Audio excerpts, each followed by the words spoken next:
Hey everybody, and welcome back to the Finer Print. A while back, white YouTuber published his thoughts on what's going on in American colleges, and Evergreen College in particular. In his video, he juxtaposed the images from Evergreen with those of Nazis fighting in World War II. Now, I have no ill will towards that comparison, or the white YouTuber. In fact, you should check out his channel. It's awesome, especially the collabs.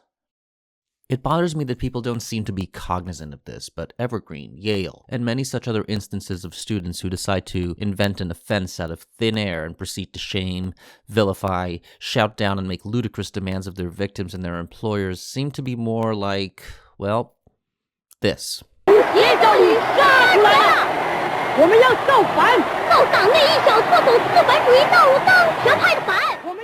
see, during China's Cultural Revolution, Mao instructed the Red Guard, a bunch of ideologues who followed him blindly and were comprised of students from middle school to university.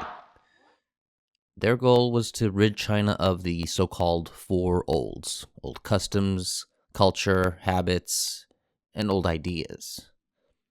Among the groups that these kids blindly attacked with fervor were landlords, rich farmers, counter-revolutionaries, but mostly intellectuals. Yes, the very teachers that instructed and educated these young minds were prime targets to those mobs, in something called struggle sessions. Now look at this clip, and then think to yourself, does this remind me of anything?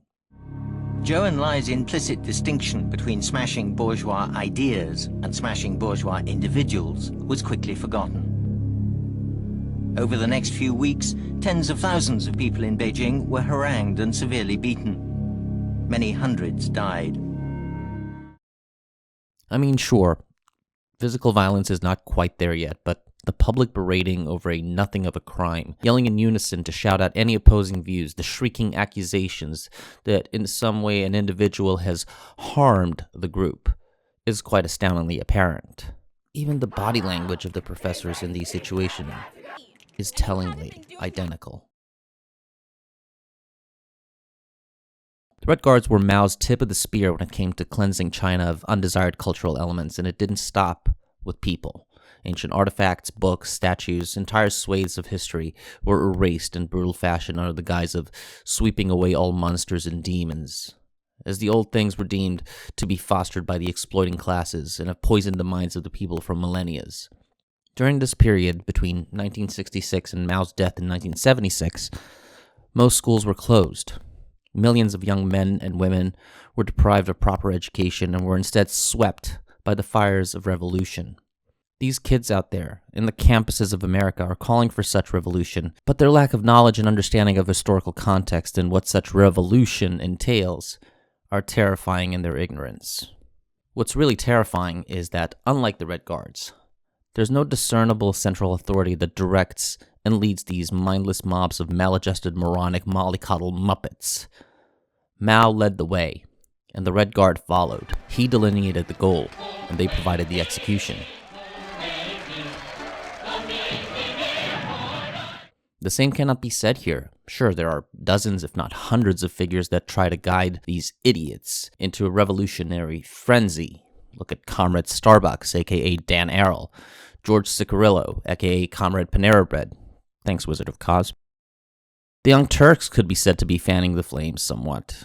Others have accused George Soros or even Obama, but as of yet, there's no concrete evidence that would indicate a single figurehead with the political willpower and influence to guide them or stop them.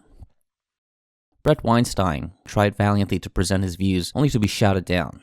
Professor Christakis of Yale tried the same, to no avail. Others have come forth, but are more leery of exposing their faces or names for fear of retaliation from either students, faculty, or worse, their own peers. But what is the end game? What are they hoping to accomplish?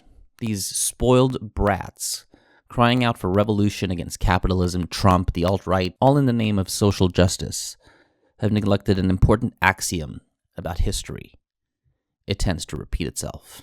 You see, towards the end of the Cultural Revolution, the Red Guards were becoming an increasingly destabilizing force in China. They even clashed with the People's Liberation Army, or PLA, on occasion. They had become such a destructive, factionalized force that Mao was forced to try and subdue them. Initially, they were rustified, being sent to outlying villages and learning about farming and labor. However, several factions remain violent, and this is the warning that these kids in Evergreen, Yale, and elsewhere need to heed, and heed well. The Red Guards were ultimately put down by the PLA. Violently. So much so that in certain provinces, they had to resort to mass executions. Food for thought. I